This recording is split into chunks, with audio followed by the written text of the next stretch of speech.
আজ বেশ কয়েকটা দিন হয়ে গেল আমি ওদেরকে সিডস খেতে দিচ্ছি, যাতে খুব তাড়াতাড়ি ওরা বিষয়টাকে হ্যাবিচুয়েট করে ফেলে। দেখো, ফলমূল তো সবসময় খাই, কিন্তু যদি রেগুলার বেসিসে সিডস দিই তাহলে হ্যাবিচুয়েট হয়ে যাবে।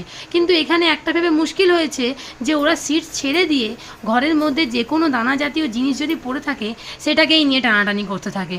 জানি না বাবা, এদেরকে নিয়ে আমি কি করব। কিন্তু একটা দিকে খুব ভালো হয়েছে যে ওরা আস্তে আস্তে সিডস খাওয়া শিখে যাচ্ছে। হয়তো একটু সময় লাগছে, বাট খাচ্ছে। আগে যেমন একদমই পারতো না, আর এখন সব থেকে বেশি সানফ্লাওয়ার সিডসটা খেতে পারে।